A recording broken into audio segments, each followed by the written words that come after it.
Another mode of divination runs in this way. A girl who eats 2 spoonfuls of salt before she goes to bed. The salt causes her to dream that she is dying of thirst, and whoever the young man may be that brings her a cup of water in her dream is the one she will marry. If after seeing a white horse you count 100 during your dream, the first gentleman you meet will be your future husband. So far as appearances go, at least, the custom of brewing love philters or love potions to forestall or force the natural inclinations has completely died out.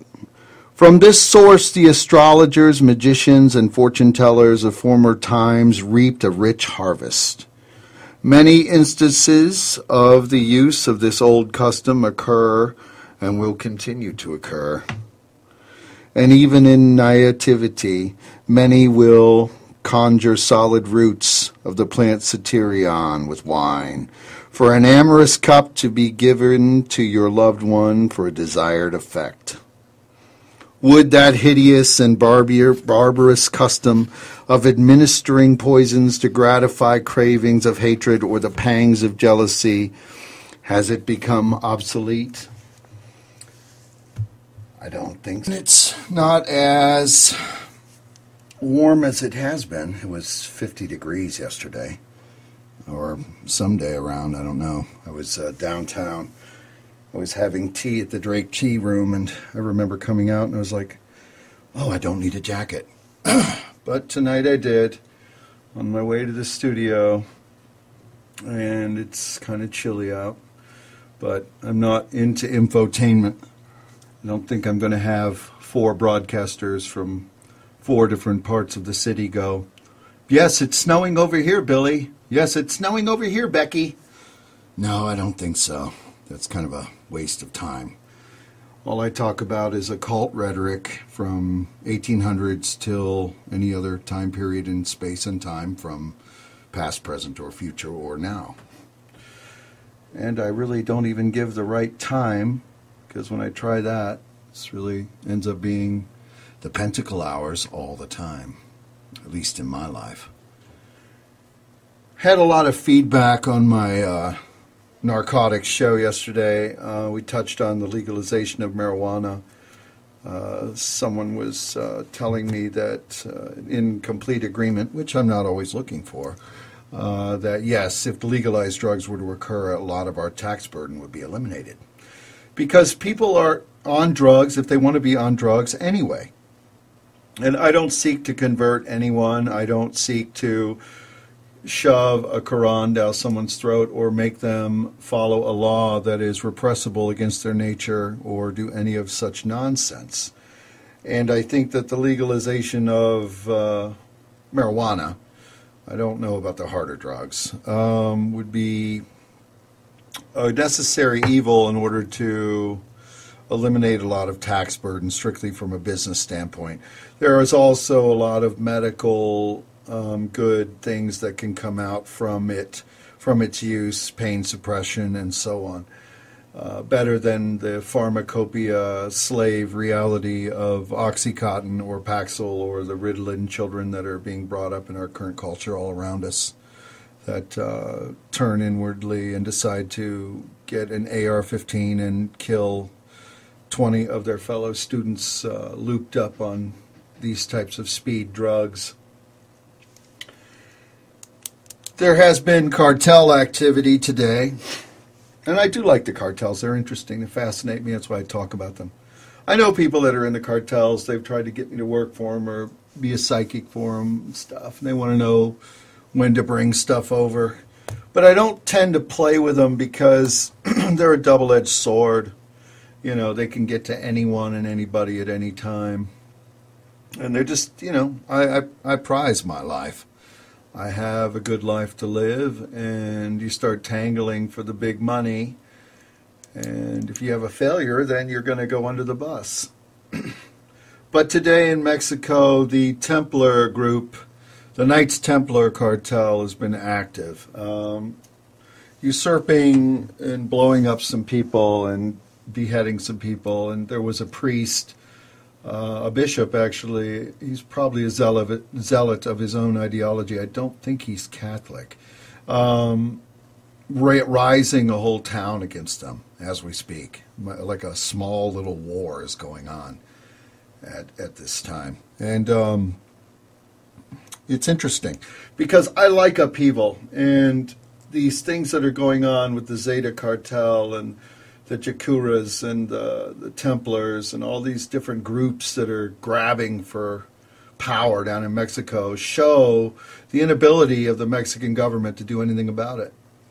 And it shows how these groups are starting to also get into coal mining and enslavement and all these other kind of things, and kidnapping. I think 2 women walked over the bridge from Laredo yesterday and were kidnapped right off the bridge. Because everyone is worth 10 grand, aren't they? They could call up your mother and say, hey, you want little Stevie back? You know, give us $10,000. So I'm not an advocate to say to go on a tourist trip to the third world country of Mexico anytime soon, because that is what it is de-evolving into. I guess I'm not good for their tourist bureau, considering the amount of violence and activity going on there.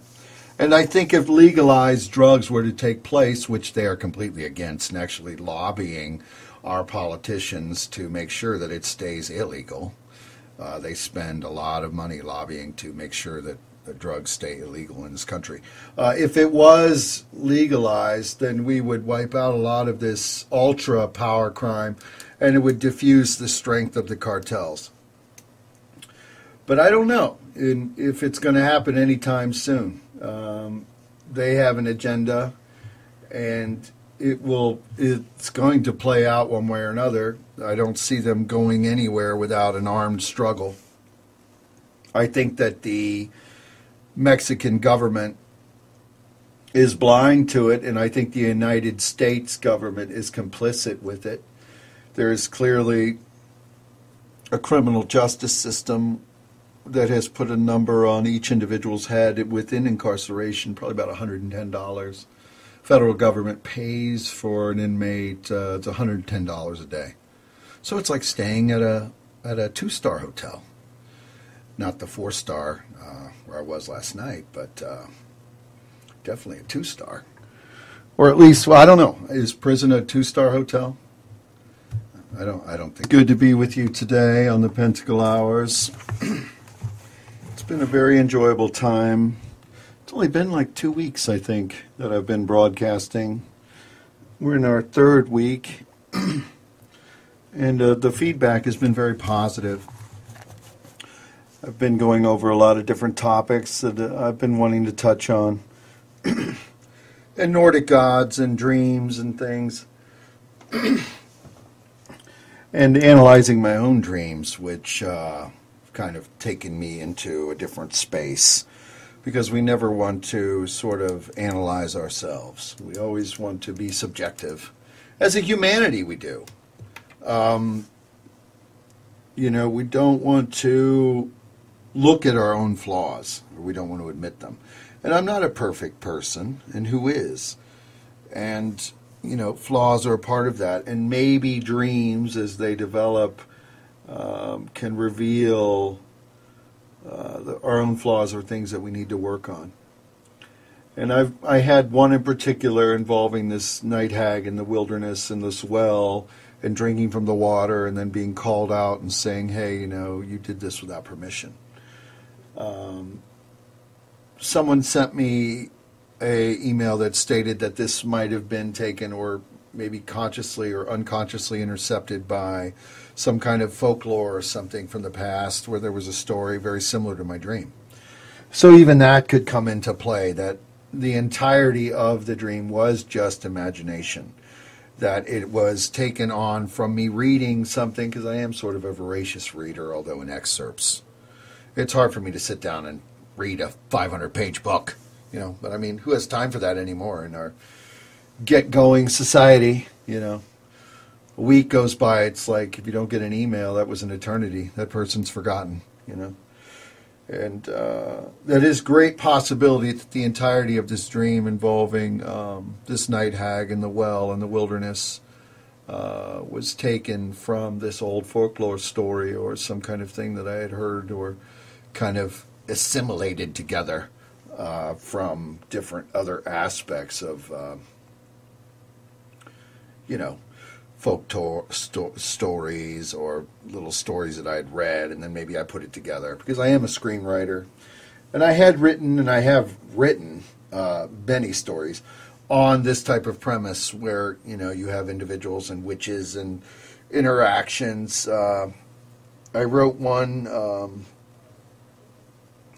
called "In the House of a Dying Sun" that touches on a man who comes, or actually it's set in the future, but he crashes onto a planet where this witch exists, and she has this power, and she's more vampiric than witch, and so it's got your fantasy, and it's got your supernatural, and it also has this aspect of possibly finding an answer, a secret, a grail, or finding the enlightenment through the drinking of the water. And then I had also been talking about Freya recently in some song that I had written just on the spot. I wrote it in the studio with a bunch of people that were in here. We just were banging on stuff and did it all together, and people were curious what exactly Freya was. Freya is Nordic.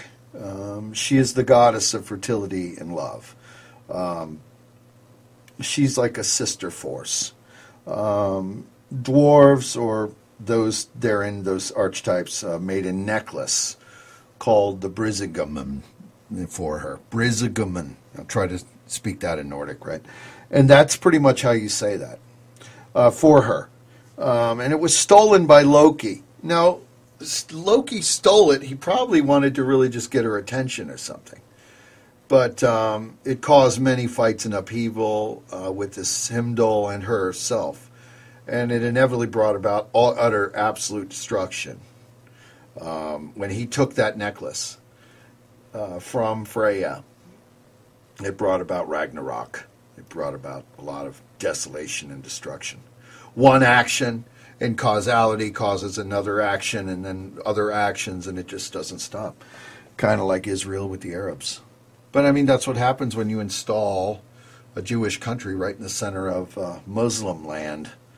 But it was probably just set up as a base against a bulwark against Islam anyway, which is fine. Because everyone knows my opinion of Islam. It's kind of a horrid religion. And I wish them the best of luck with that. But Freya is also derived from Friday, and it means Freya's day.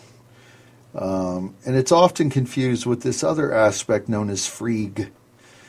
Frigg, or Frigga, was a queen of the gods.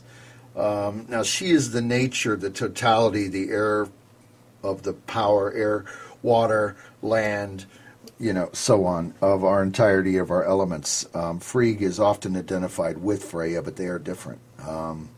They share similar characteristics, but Freya has a tendency to be a lot more violent, or she has a dark side that she suppresses. And in suppressing her dark side, it causes a lot of upheaval. So her and Loki probably get along pretty good, and that's probably what was going on back then. And a lot of these Nordic names that I've been talking about over the past only day or two have been used as projects or name titles for projects. Let alone the every day of the week here in the United States has been borrowed from Nordic gods. But it also are good titles for projects dealing with what the Germans were doing during World War II from 1933 to 1945. They had a big love affair with Nordic symbols and the power of what that they held and still do, these sigils and symbols, one being the swastika.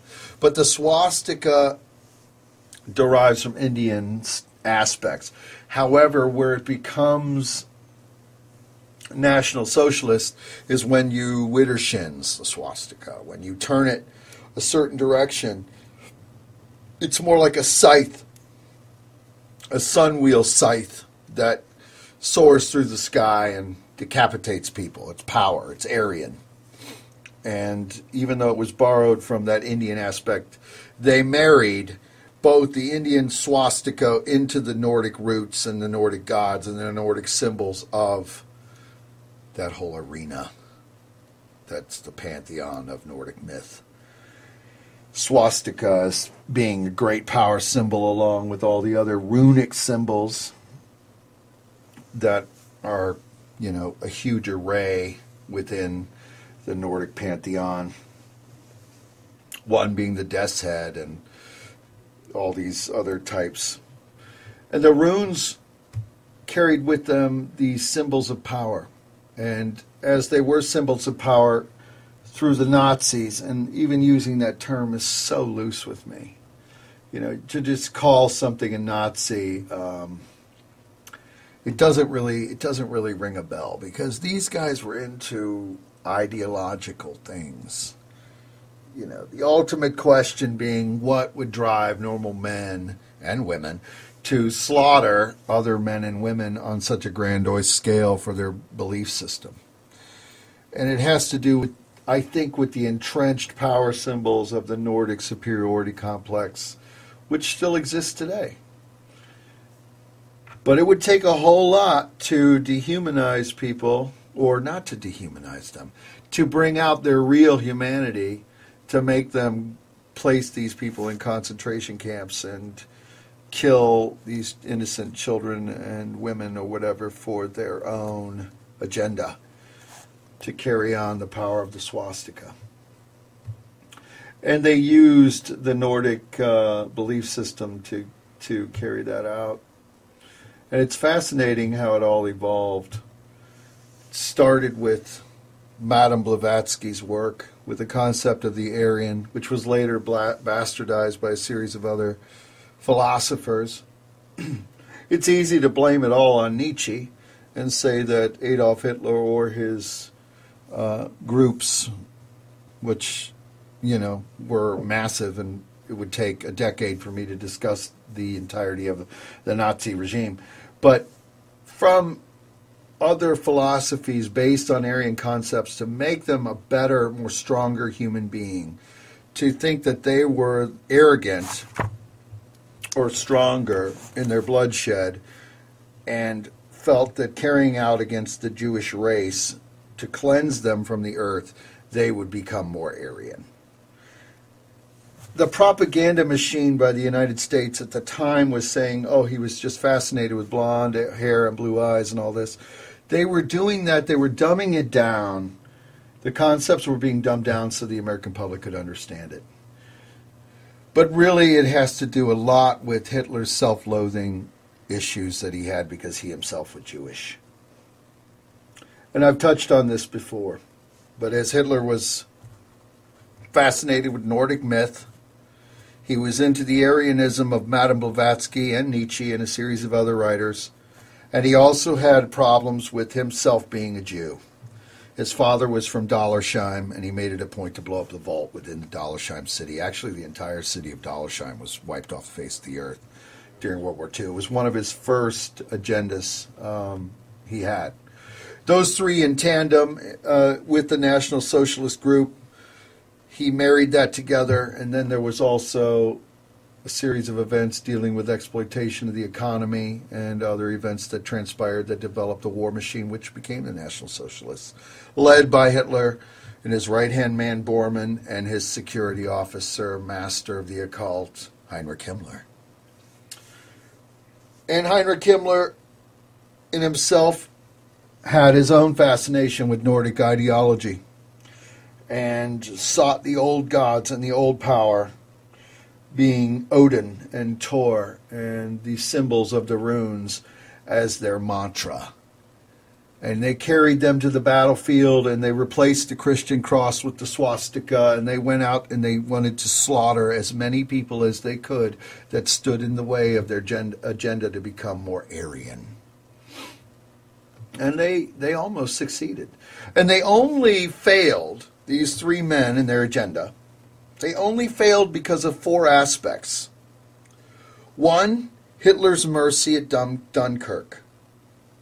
He allowed the army of the British government to escape when he could have eradicated them all at Dunkirk. Two, Hitler's indecisiveness and ridiculous attack on the Soviet Union. Three, the misidentification of where the Allies were going to land on the beach. And four, the extermination of the Jews themselves. Those four things stopped, halted, and ceased any aspect of an occult, godlike reality on our planet from occurring. Those four things, with these ridiculous agendas, was what made Hitler and his team fail in their power grab to become Aryan. And I think they should have. Because if you're going to go out of your way and you're going to march millions of children and women and people in lines and exterminate them for who they are as people, then you have something wrong with you. That is not the way to go about it. And the propaganda was that, oh, he's going to start with them now, and then he's going to start with this now. No, actually, if you read a lot of the German texts, they weren't going to move off of the Jews. Their primary goal, being Hitler, Bormann, and Himmler, their primary goal was to exterminate the Jews. They weren't really moving on. And it only was the fascination with Hitler's self-loathing Jewishness that made that all of those exterminations occur, which set the tumult of the world on its grand scale of destruction during that time period. And it's naive to think it wasn't. And a lot of Americans in the new Fourth Reich of today, which we will touch on, don't realize that. And they don't realize that actually America is a great model for the new Fourth Reich. And through the events that happened after World War II that led through their Nazi science to allow what occurred to occur, bygones be bygones, water under the bridge, and through Project Paperclip, they were able to bring over the Nazis into the United States and begin the agenda of the new Fourth Reich. And it's been the foundation for, which in German is the bell, or Die Glocke, a lot of different ways to say it, was an aspect of a wonder weapon, or Wunderwaffen is what they'd call it, or Wunderwaffe. It is a secret weapon, secret project. It was one of many that were taking place during the end of World War II in order to attempt to win such a lost war that was going on due to the four failures that I had spoken of earlier. And it was a supreme effort by Nazi scientists in order to gain the upper hand during World War II. But it was also very good that they went into this arena as opposed to just outrightly developing the nuclear weapon, which had been shelved since 1940. The idea of a nuclear weapon was well long within the German regime during that time, but Hitler didn't want to deal with that. He thought that that was not the way to fight war. He said a great bomb would not be necessary. And that's good. So I guess that could be number 5 as well. That number 5 on the list was Hitler's lack of pursuit of a nuclear weapon. Because if he had developed a nuclear weapon by 1940, it would be a completely different world by now, I'm sure. However, by 1944, he was waking up with 2 developing a nuclear weapon, was getting dusted off, and he was going to put it on the V rockets, which were the revenge weapons. He would develop the rocket to put a nuclear weapon upon them. So, in talking about Loki's taking of Freya's necklace, we have causality here. We have causality on a grand scale. As the Germans developed, the United States and the Allied powers sought to steal that knowledge and develop. So they had stolen from them. As the Nazis had developed the jet, no one had a jet. The Nazis had developed a superior fighting weapon with the tanking system, the tanks and so on. And the list is long, and I can go down. But then we get into things like the Die Glocke. Now, the bell itself, many think is a myth. I know it's not. I've been to the Wenceslas mine in Poland where they developed it and where they bombed it in, and it's probably there to this day. The Wenceslas mine is a deep cavernous area that was dug out by slave labor. Again, that's a failure on the Nazi regime. In order to develop this super weapon. This weapon was like a bomb, but it had different leanings. It was tampering with time, and it was tampering with life force itself. They had almost established it to be some kind of time weapon where they could alter time itself with the very fabric of reality with the bell. And again, it goes into Nazi myth, and it goes along with a lot of these other types of craft that they were developing. After they had developed the jet, they went into more spatial, super type of flying machines. There was a rumor that there was a crash in or around Poland, ironically, right around where the Wenceslas mine was. Maybe that's why it happened there, where they developed it.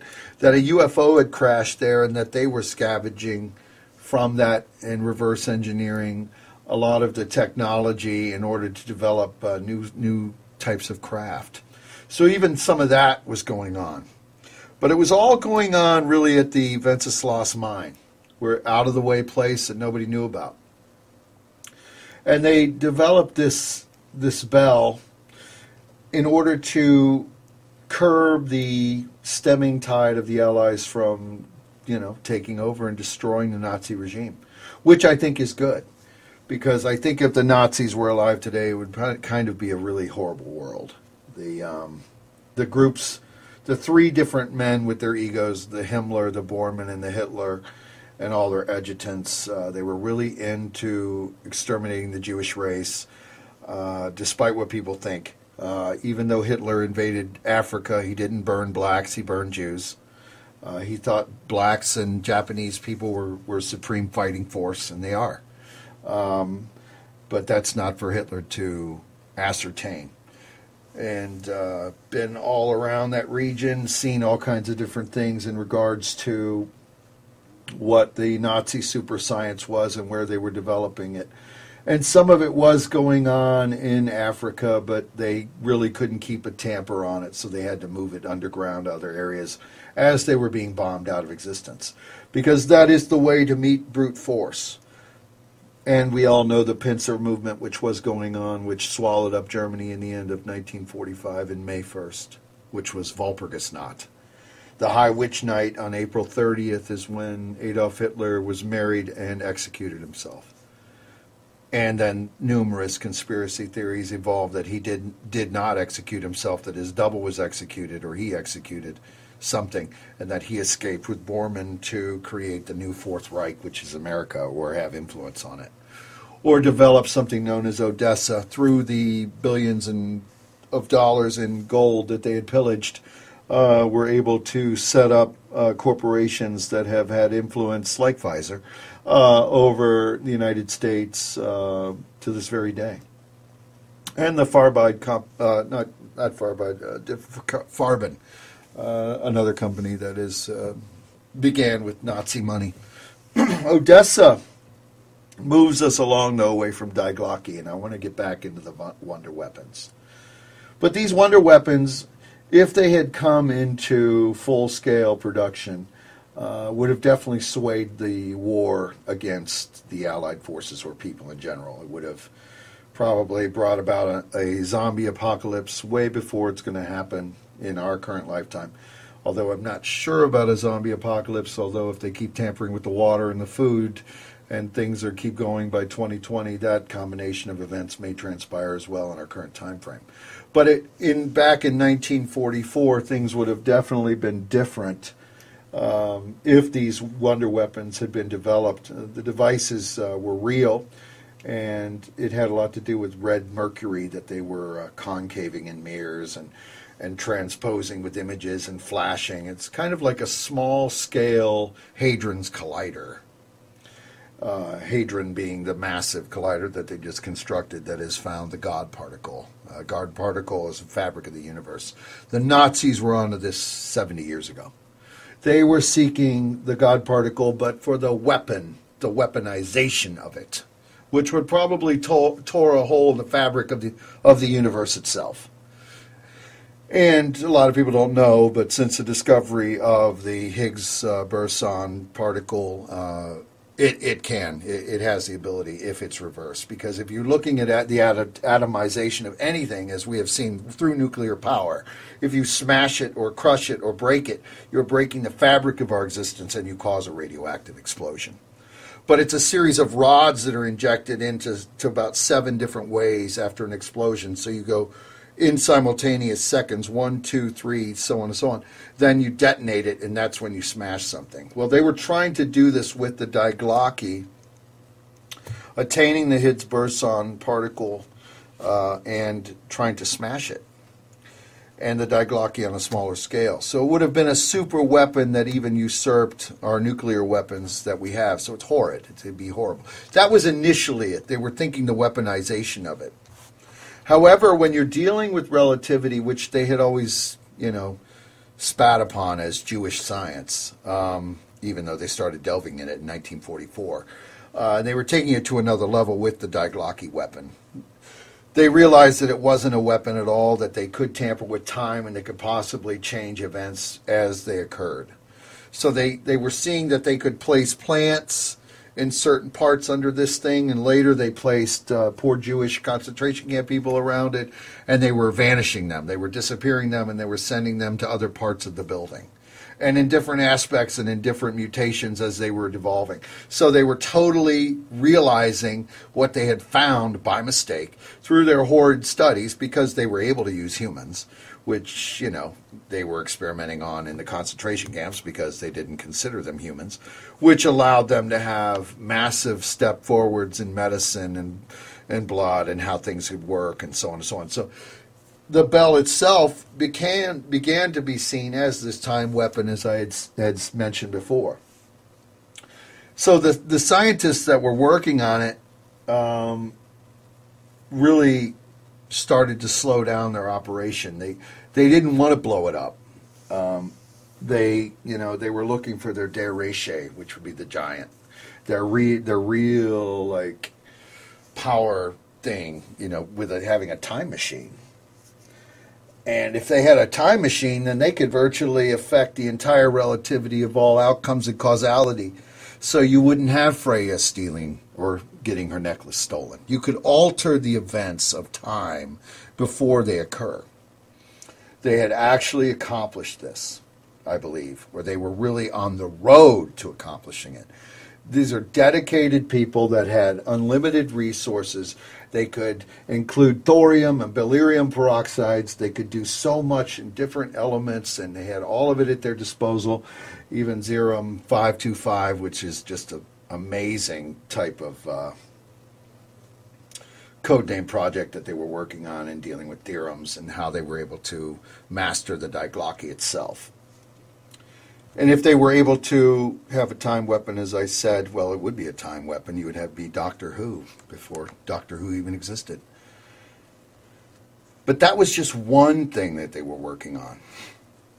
And some of the people that were working on this were executed by the SS forces that were clearing the Wenceslas mine towards the end of World War II, because time had caught up with them. They realized that party time is over. You guys in the mine that are just kind of hanging out and, having unlimited resources and jealousies kicked in. And so they were brought out in front of it and they were shot. At least that was the cover story. Then the mine was blown up and the Glocke was left in there. Sure. No, that did not happen.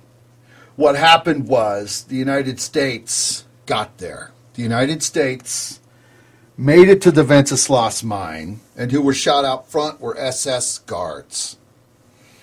The concentration camp victims were freed. The bell was taken. It was placed on an aircraft, and it was flown to Wright-Patterson's Air Force Base, where it is to this day. And the scientists were carted off to the United States.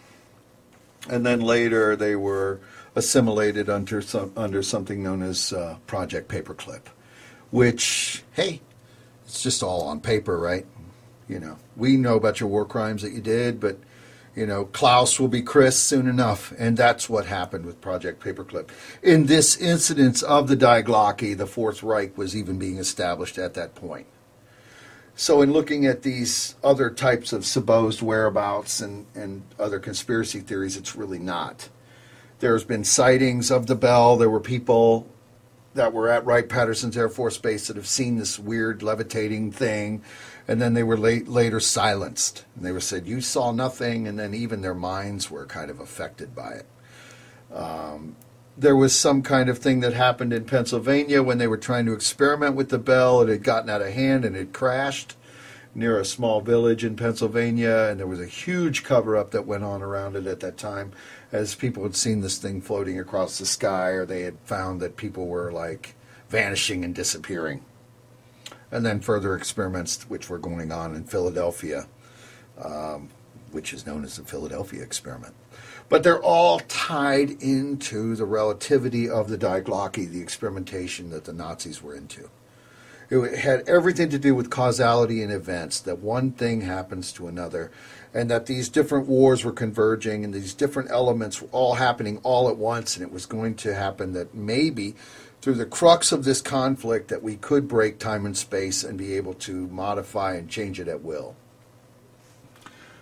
And at the Wenceslas mine, with the achievement of the bell, and now being in supposed Allied hands, or the United States government hands, we all know the end game story, the destruction uttered upon Germany, and so on and so on, and that, you know, all of these different characters were all shot or they were hanged and so on and so on. They really weren't. A lot of the super scientists, if they had a scientific grade mentality, they were brought in NASA. NASA, or Nazi, right? NASA-N-A-Z-I, pretty close, right? National Aeronautical Program or something. National Socialism. It was started by Werner von Braun, who was a master Nazi scientist. And Werner von Braun had an obsession with the moon, and he had dabblings in Die Glocke and a series of other developments that they were into with the rocket science, the vengeance weapons, and other things that were going on during World War II. The experimentation was to be carried on over in the United States. And the Soviets, i.e., did the same thing. The Soviets went and got their German scientists. And so you had this race that began just at the end of World War II that had nothing to do with altruism. It had nothing to do with, oh, you know, you went and we know you exterminated all these people and whatever. But that's okay. You can still be a nice little codified scientist, and you can join our ranks, and you can be a good American citizen. But from Odessa and from the money that had been filtered out during World War II, the organization of the ground pinnings of a new Fourth Reich were developed. And there were other writers that have come out with books. They're more conspiratorial, but to lay out more of this evidence, and I've looked at some of their books, and all of my findings have been on my own through my own research. So I actually have gone out and seen this stuff. I'm not an armchair person that just kind of speculates and puts it all together. And that's what I've kind of found to be occurring with some of these other writings on the topic of Nazi super science, what happened from 1933 to 1944, and even the underpinnings of Blavatsky and Nietzsche and their philosophy that was developed during the time period from about 1900 to 1920. So the ground was being laid philosophically in occult, and so on and so on. So I'm clearly, as a practitioner of black magic, looking at it from my standpoint and what they were trying to get at. Whereas a lot of these others, they're just sort of academia, you know, as I said, armchairs, sitting on their hands and speculating. So they don't really know. They like to throw out these grandiose titles like New Fourth Reich, like myself, but I can say it and I know it. especially if you're looking at the environment that we live in today in the United States, with the way people are being subjugated. And I have a problem with that. I have a problem with not being free. I think people need to be free to do what they want to do and not to be governed and controlled by masses of government bureaucracy that is seeking to enslave them. And the United States is looking more and more National Socialist every day, even though people don't want to realize it. We are less free now than we were even in the 1970s. And the excuses that, oh, it's times changed and population and all this, I don't buy that. Just looking at the cartel activity, look at the intention and follow the money. And look at the lobbying that is going on. If you have an agenda, you can lobby it. It's like what Philip was talking about yesterday. You can't get signatures anymore and change laws. You can only deal one-on-one with one politician. And I shouldn't really bring up Phil here because I agree with him. I mean, I agree with him on the standpoint of legalizing. But it's like he has this altruistic view that politicians can be heard, that they're listening to you, and that if you do call them, they're going to say, okay, we are going to be altruistic. No, I do not trust them as far as I see them. I do not know them. They are bought and they are paid for. They are nothing to me. I do not think that the politicians in this society, in the United States, really have any benefit other than for themselves and for their next campaign in order to be elected. Doing well. The feedback has been good. A lot of emails today in regards to Nazi science. No, I am not a Nazi. I'm not really into National Socialism. And a couple of people sent me a couple things today about white power, joining Stormfront or whatever. No, I'm not really interested in doing that today. I'm into being myself. I'm into my liberation and freedom and my own choice that I'd like to do things without breaking the law. Although, without walking down the street, you can't break the law in and around the United States anymore. And it goes to the lack of freedom that is occurring on a daily basis in our culture. Whether you're black, white, or Japanese, we're all here. We're all alive. Unless someone wants to take our lives from us. And that is what was occurring clearly during 1933 to 1944, late 45, or beginning of 45, with the extermination of the Jews. There's a lot of theory on that and why that is, and there's been a whole library written on that and 10,000 books on the subject of World War II and even getting down to minute details. It is amazing over 12 years that much can occur. But when you have so many people going one direction and they're aspiring or they're been caught up in the wave of ideology, in the wave of the occult that reveals the power behind what the occult has. And the Nazi regime was occult, Nick. It was seeking to throw down the Christian cross and replace it with Nordic runes and sigils and pagan holidays and the swastika. And it did that. And it did it on a scale that had never been seen before, and it's burned into the memory of humanity and will probably rise again. And it is rising again within the United States, but on an odd way and in weird, quirky ways.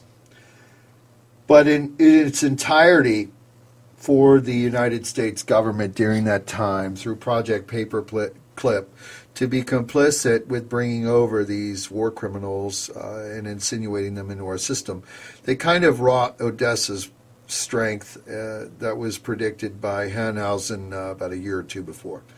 And Werewolf, who was the astrologer for Adolf Hitler, who had told him certain steps to take during the times of certain dates and years, which later they said Hitler did not heed. However, Werewolf was very close to Hitler, and I think that Hitler probably listened to him.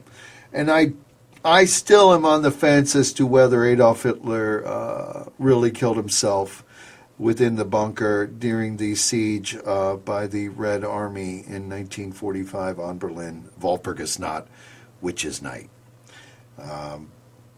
Eva von Braun and all these other things that were going on. I don't think he is going to be what is known as the Great Sacrifice. He was into the Einsieg, which is final victory in German. The Einsieg, it means everything. It kind of touches me too. You know, I enjoy having a concept of a final victory. But these people took that to the hilt to meaning, you know, let's exterminate everyone that is of non-Aryan blood by our definition. And to think that Adolf Hitler is going to give all that up by shooting himself with a Luger in some bunker, I don't think so. So I at least think he tried to get away. I mean, it's kind of like the conspiracy around bin Laden. Do you really think the United States government, with their ambition to capture bin Laden, is just going to shoot him in some compound and then throw him in water? It just doesn't add up. The same thing doesn't add up for Adolf Hitler. Do you think a man who is so obsessed with the Einsieg, the final victory, is just going to shoot himself in a bunker and then that's it? I think it's a good probability on both cases, even in the bin Laden issue, which I've been trying to remote view on. I do think that bin Laden is alive. And I think he's probably being cordoned somewhere, being, you know, talked with or whatever, tortured or, you know, shaved head and orange uniform and whatever else the black ops of the new Fourth Reich want to do to him. And Adolf Hitler as well, I think, got away, probably made it through a submarine. There was a specialized submarine that could even go up into the rivers of Berlin. I don't know how that works.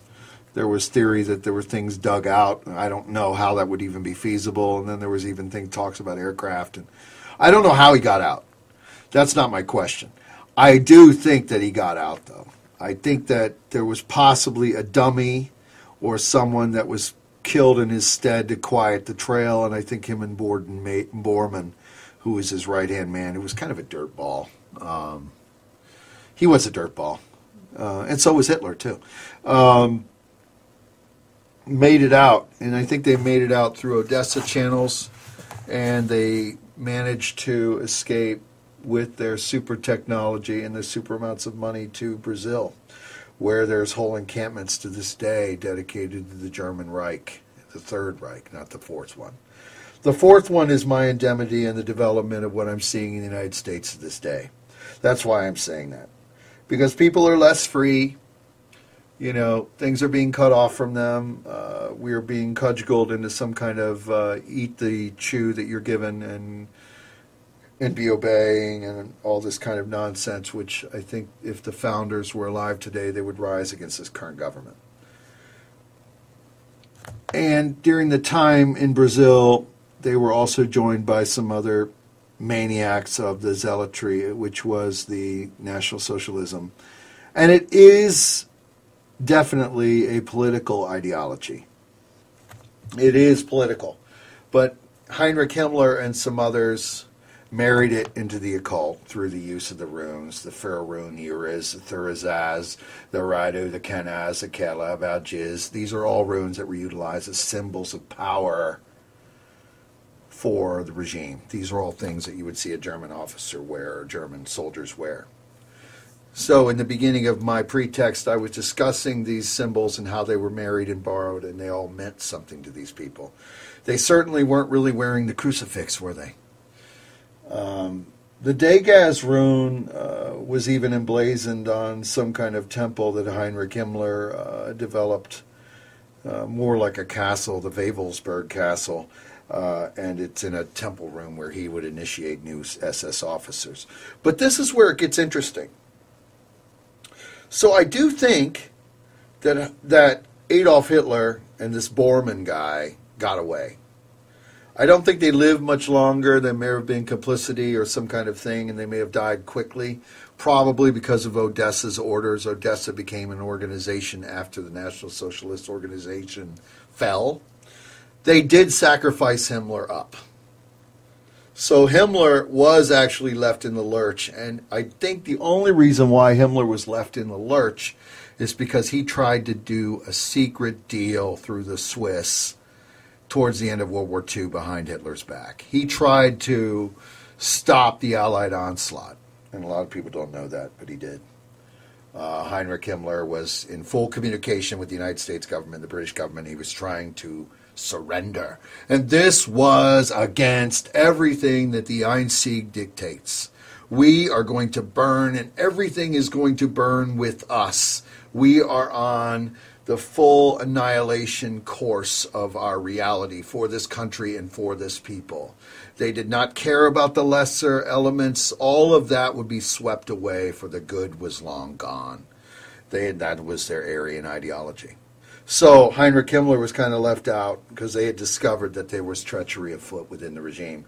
And I think if he did not do that, he might have been able to make it to Brazil and drink margaritas at least for a year or two with the other two oddballs.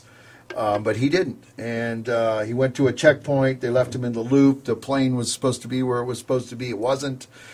He came down in a car, and then he got out. He ditched his uniform. He tried to assimilate himself into a crowd of, I don't know how to call them. I mean, there's a fine line between an insurgent and a refugee with Project Werewolf, which is something we can discuss later, because Project Werewolf has to do with the fact that even elements within the Third Reich after the war weren't willing to give it up.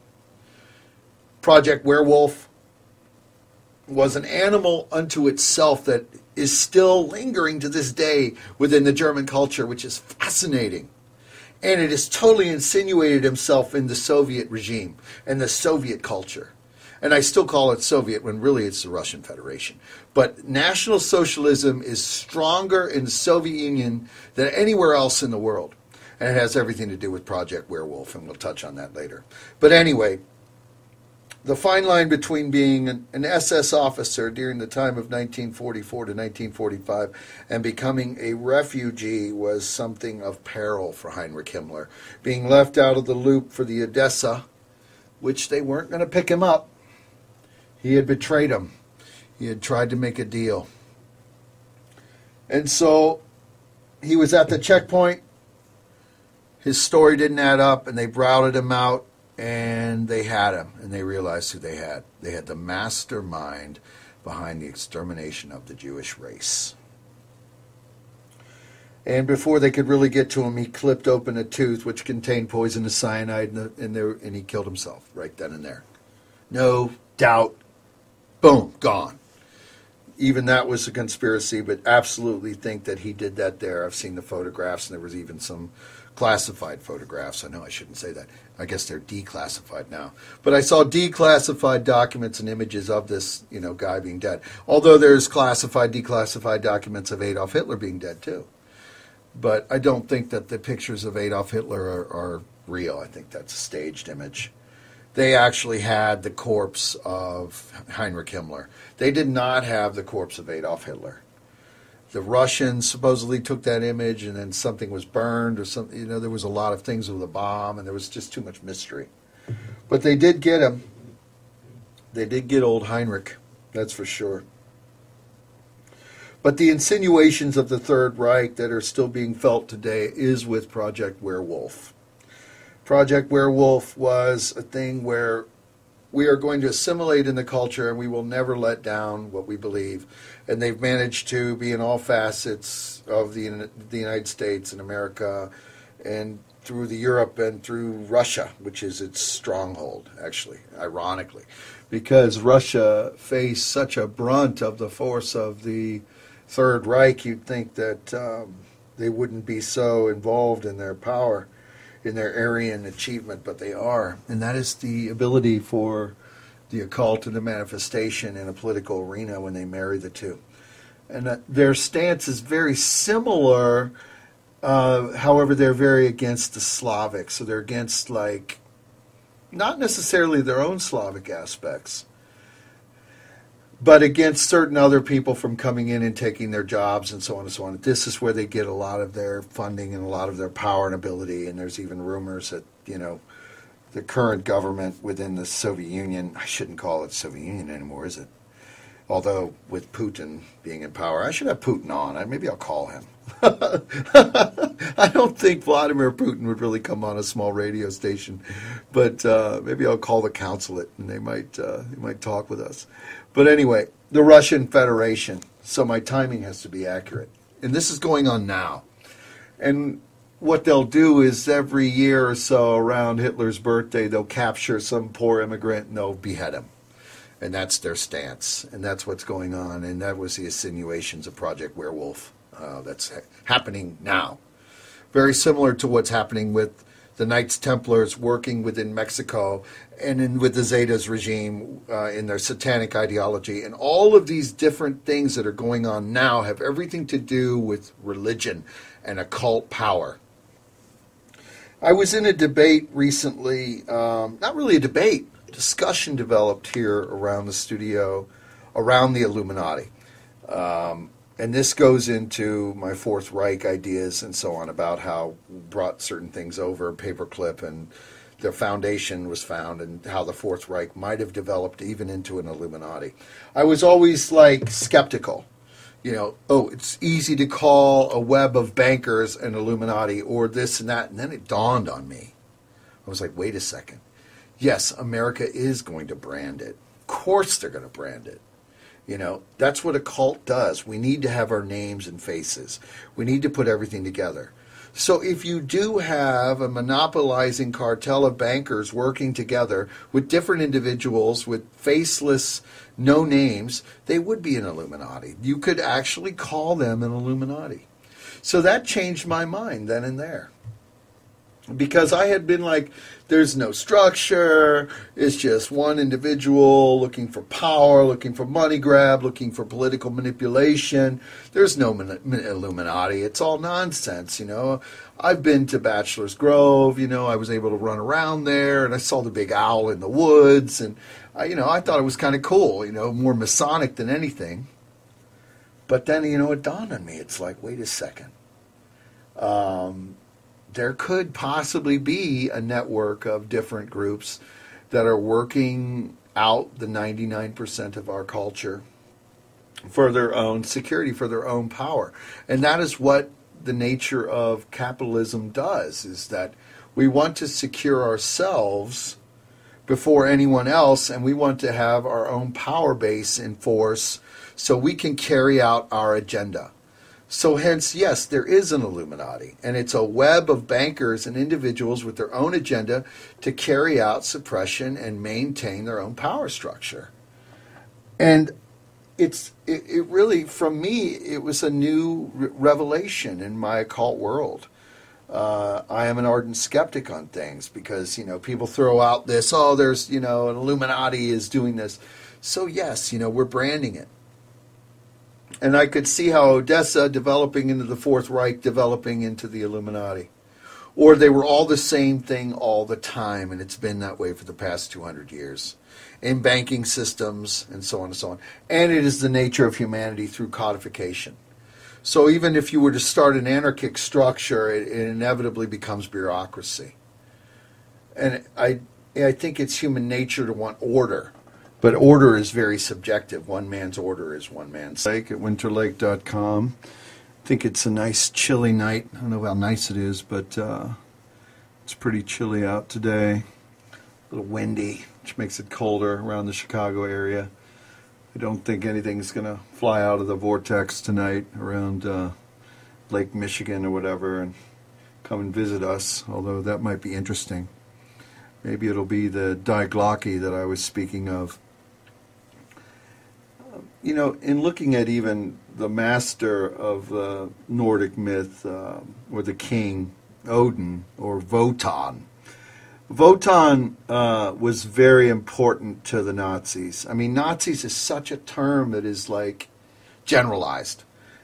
Really, it was a core group of occultists, that were involved in taking these Nordic runes and manifesting them as militant power structures within their organization. So, Nazi is a term that's used very loosely by me because there is a serious undercurrent of occult power going on with this. And people all kind of have a general idea, from the American standpoint of the propaganda that has been spun upon them to just say, oh, the Nazis developed this, and that's how we codify things. But really, there was a core group, there was an higher power structure of probably about 12 to 25 different individuals that were responsible for this, that were led on through those three men that I had talked about, Bormann, Hitler, and Himmler, which are renowned, as well as their propaganda minister, Goebbels, but he was just their, talking head. He really didn't make any decisions. People think he did, but he was just told, oh, you go say this and you go say that. And go over there and shut up and sit in the corner and, do whatever you do. But he was a zealot as well. But Wotan Odin, Wednesday, which every Wednesday is Odin's day, is symbolic of a god of war. He means magic. He set the sun and the moon on their course. He's the creation of the world. These courses were set also into life of men and women, so he was also bringing about the vitality of that. He's a chief Scandinavian deity, and he's king of an Aesir. Aesir is like all-encompassing cosmos in the mentality of Nordic myth. He was married to a witch named Frigga, who meant or symbolic of nature, and they lived in Valhalla, where these dead soldiers would summon and come in and out of time and space and attend to them. Soldiers being this like fallen in battle only. Because if you weren't courageous enough, or if you didn't follow the line of Ensig, you were never going to go to the Aesir. You were never going to be in Valhalla. And there were messengers in between, almost ghost-like, these Valkyries, that were also moving in and out of Odin's aspects. So this entirety of what Wotan was going on in that time. And this was an ideology which was borrowed by the Nazis. And Odin had two ravens that kept him informed on everything. And he had an 8-legged horse named Sleipnir, and all these different other aspects. But you have to, again, and even looking at how I interpret, you have to look at what all of these things mean, these webs and these things that are borrowed. No weaving spiders come this way. It's like written on a stone as you enter the Bachelor's Grove, for example. Okay, I'm deviating. But I'm giving you how certain things are said and meant something else. So if you have ravens that are looking both directions, you are both forwards and backwards in time. And then you also are dealing with cosmology, the times of the 8 planets or something like that. There may be more than that. But I'm just showing you how you have to look for certain symbols within even Nordic myth to understand the interpretation of what was being said.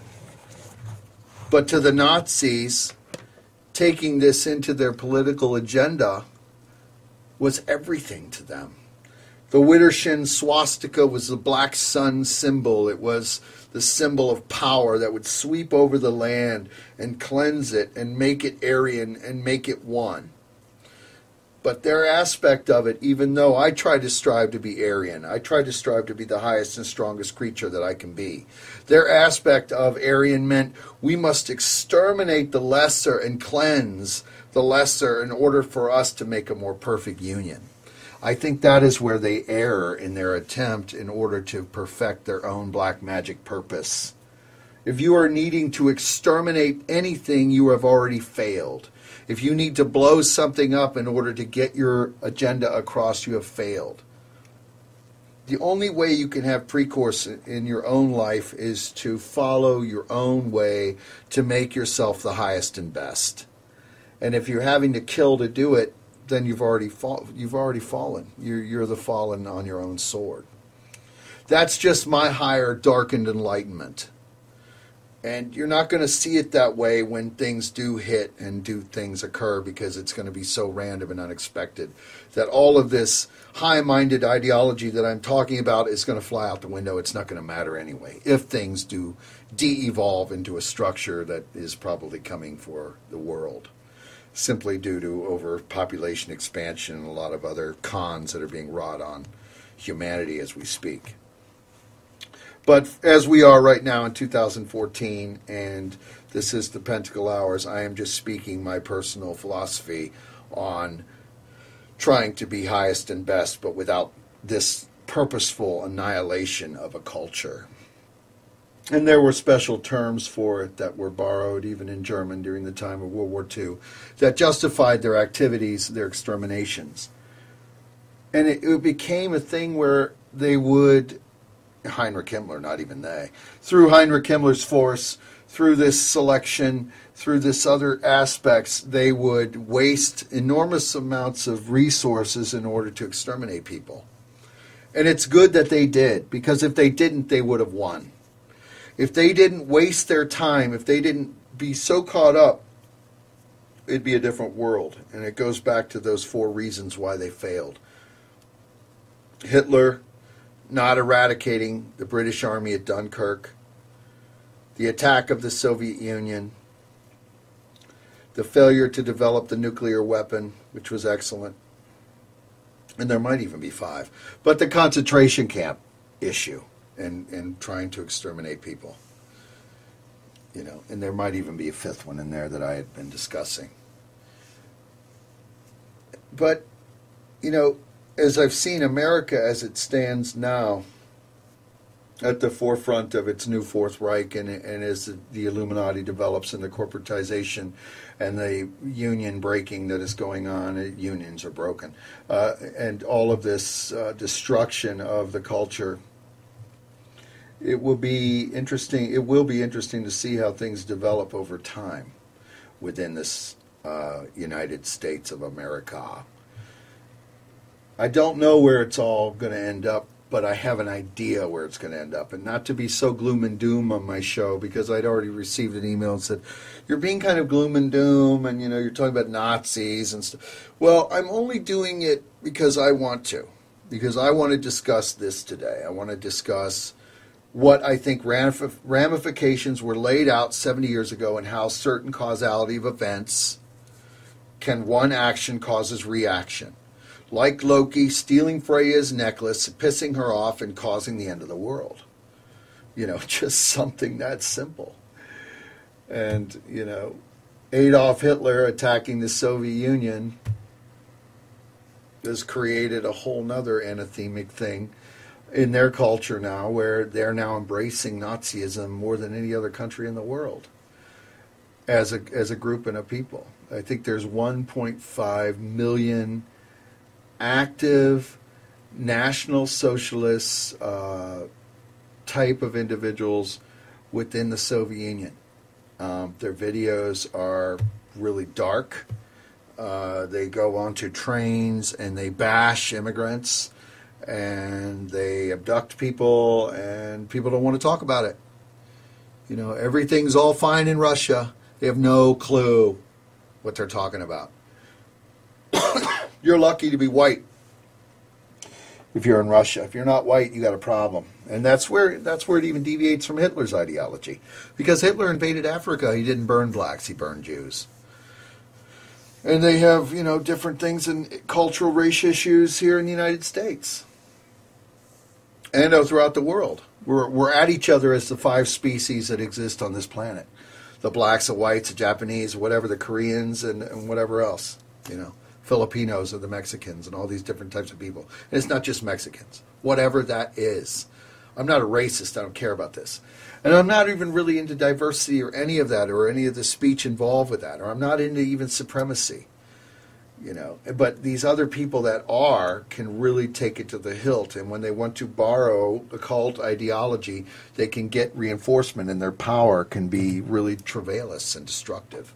As we have seen through just the Nazi occurrence, National Socialistic occurrence, the marriage of occult and politico factions within Germany during that time.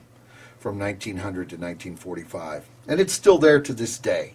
They just totally shelved it. The government that came in, they really put a tamp down on it. It's illegal to have a swastika flag in Germany to this day. And I think that's probably a good rationale. I don't know. That I'm a freedom of speech person, but if you go around showing a swastika flag in Germany today, you're going to get arrested. I was in Berlin once, and there was a huge thing, some guy wearing a swastika thing on his jacket, and they came in with machine guns and dragged him out. I mean, the polizia is what they call them. Very hardcore. They're not nice like the police here in Chicago. They drive around with just like a little gun, and they're, kind of just let everything go. They're not letting go here, no. Police here are fine. And I'm not attacking cops, and I don't do that. I'm not interested in getting into that whole debate at all. But I'm just saying that in Germany, they're different. They don't really speak to you, and you don't have the rights that you think you do here in the United States. And there's a lot of ways that they deal with things over there that people don't even know about. For example, dragging this man out for wearing the swastika on his jacket. Now, you possibly could do that here in the United States. I mean, it would be an issue. I mean, you're wearing a swastika thing, and people would be like, okay, or you're a Nazi, you probably aren't going to go on too many dates anytime soon. But it wouldn't be a thing where you're going to get arrested over it or beaten or actually disappeared. I'm Winter Lake at winterlake.com, streams QUE4.org. Getting a lot of response about my current show in regards to Nazi super science, the foundation of Nazism as an occult body, and the three characters, more motivators of the regime. Other things and secrets are endless. I could tell you even a thing about Hitler that a lot of them further along away from him just being Jewish. And I get attacked by white power groups all the time when I say that. But I got to tell you guys, you got to realize what the fundamentals here are. And I'm white, and I don't care. But you got to look at it. You got to do your research.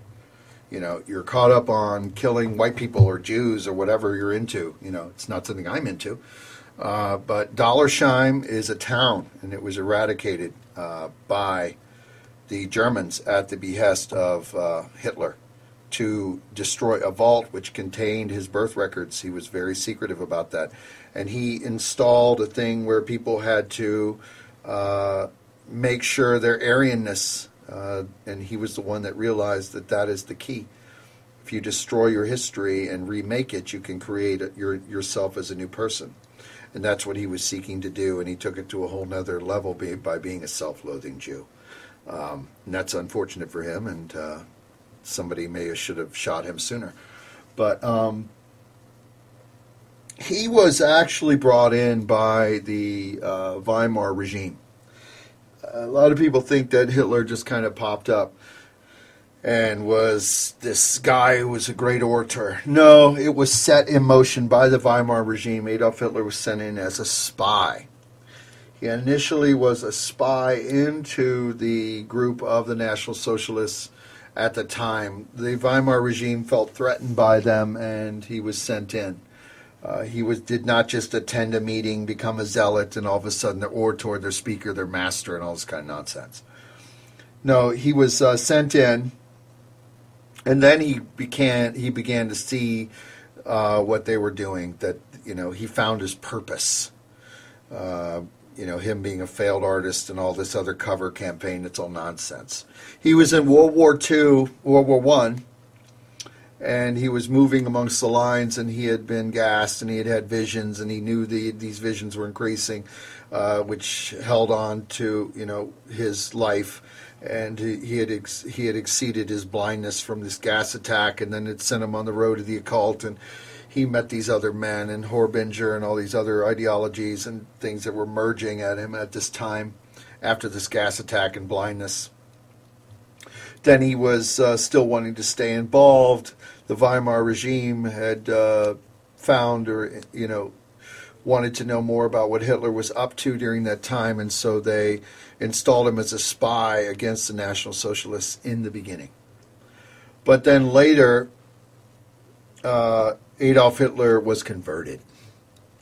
He was converted to the Nazi ideology, especially with the marriage of the occult, which was transpiring with the illumination of the swastika. And he realized the potential of what a power symbol could hold over a populace. And then with a certain amount of oratory, he could influence people to get them on the track to following into the footsteps of what National Socialism meant. Because it's easy to just throw up a flag and say, God bless America, and turn on a country song, and everything is happy. If you really think about it, people, that's as meaningless as trash on the trash heap and the thrown away. That has no meaning at all. I can throw up any flag or say anything and all that. It's a feeling and a vibration of the occult that establishes its power. It brings about the patriotism. And all the other things are hollow. And he saw that the swastika, through the power of the Widdershins occultism and the Nordic tiers and the systems within it and the whole runic structure that was established, had brought about a power to reawaken the German people into their onslaught to create and achieve Aryanhood in the Endsieg. And this is what was going on. So him, as an established spy, turned on the Weimar regime and began the escapade that is now, was, and forever shall be the Third Reich, and the development of the Fourth Reich as we experienced the Odessa, the Illuminati, and Operation Werewolf. All of these things going on and on and on. And they're going on in 2014 with corporatism, people enslavement, the cutting back of benefits, the hurting of the small for the greater, and so on and so on. The greater being, I have more money than you, hence I can crush you, and so on. It's kind of like modern dating, Don't ever date a rich girl who gets pissed off, because it's just a nightmare. They have much more powerful lawyers than you do, or even if you require a lawyer, but I'm just being facetious. Receive more dream info. I might do one interpretation of a dream, although I want to stay the course on my Nazi science and Nazi foundations today. But this dream, actually, in regards to Nazis, is interesting, so I might interpret it. And as I said, I'm not a Nazi, so please stop that stuff. And that's another thing. Just because you do a show about National Socialism or discussing foundations of Illuminati or imperialism or the empire, which is now America, it does not mean that the person advocating such things, and I'm not advocating, or that the person is advocating such things, because I'm not. As I said, I'm my own path, and I do what I choose to do on my own show, being the Pentacle-Hours, for the interested parties which listen to me, the residents of Chicago and the global reach on XM Cyrus FM that's being pirated. So that's always fun. The dream goes as follows. I was on the fields of Auschwitz, and as I was walking, a woman approached me, and then I was in a swamp-like area where there was a series of swastika crosses. And I hope this person's not making this up, because it sounds kind of fantastical. But it could be made up, so we have to take it with a grain of salt, because it does sound like it's kind of themed along with what I've been talking about. However, me talking about it may have stirred this person to remember this dream, and it goes even further. From the swastika crosses, they transformed into monkey-like creatures that again climbed trees, and then I woke up. I wouldn't even know how to interpret this dream, but it goes back into the whole field being a plane of existence of the earth. Clearly there is something feared here, and there is a draw to the swastika, or it as a power symbol, especially when you see it in an image, as an image. It could be a crucifix, it could be a scimitar, it could be anything. But I found that if you are seeing visceral images like this, you are being drawn into it, or you're being influenced by it. So in your dream, you're being drawn from a field of Auschwitz. I don't know how you ascertained you were there. Maybe it was a vibe that you had. But that being death, but really you got to look at that as an expanse, an open door, an area where you're going and how you want to venture out forward into your existence. As you are drawn out, it becomes swampy or it becomes something different. So when you're entering a swamp, you're clearly in a quagmire. You know, as a person, as an individual, there is something within you that you are seeking out. And so when you enter that swamp in any environment within a dream, you know that you are changing or in transition or in doubt, in that aspect. The swastika, or seeing the swastika, I'm not just going to say it's some kind of transmutational thing. I think you are being drawn in or allured by the power which the swastika holds. And it's the same thing that all the other individuals throughout the world still see. It's a power symbol, it's a symbol of fear, and so on. So you're just being drawn or influenced by it. Maybe possibly you want to seek out what more of it means to you. But I can tell you as a swastika is widdershins, and it's a black sun symbol. The monkey thing is weird. I'll have to get back to you on what monkeys mean. I don't know if they're manifestations of you as a person. But if you're climbing anything, then you're definitely going to leap and not just walk. So I would probably say that the monkeys are symbolic of that you're going to go into this, whatever you're into, full force. And it's probably going to develop, I think, within the next 4 weeks or whatever this was, depending on the timing of it. But you said in your email that you just recently had this dream. And now you're emailing me stating that, it's stirred by the fact that I'm stating this on the radio live between 5 and 7 on the Pentacle-Hours as to you being stirred to remember what this dream was. So I'd probably say within 4 to 6 weeks you're manifesting into a new change, and you're probably being influenced by the swastika in its power that it holds. And it held destructive power for the Nazis. They used it as a tool of destruction. It can be used for all kinds of different aspects. It's been used by the Indians as a peace symbol. It was used originally on a uniform by the Boy Scouts in the United States. That's where it was first identified, on a uniform. If you were to consider the Boy Scouts a uniform, I think it's a pseudo pre-militant group or a study in survival and so on and so on. And people want to deny that too. They're like, our Boy Scouts didn't wear the swastika. Well, that's where they actually got the idea. That was when things were being developed, and they were like, oh, we've seen it on this, and we could take it to this. And there was a whole thinking out process, because these men were also artists. They were also artisans, not only of the occult and other things they were into. They were artisans as far as the actual arts and painting and structure and music, and everything was critiqued to their level, and even design and uniforms and so on and so on. Everything was thought out to the letter. And that's what made them so dangerous. And it made their influence so much more powerful, because they were able to, through seduction, induct an entire populace to carry out their extermination agenda, to say that we are better than the rest of the human race, and that we are going to carry out what we want to do, and no one is going to stop us. And fortunately, they were stopped, and it didn't continue. But I am Winter Lake at winterlake.com, and it's been nice to be with you.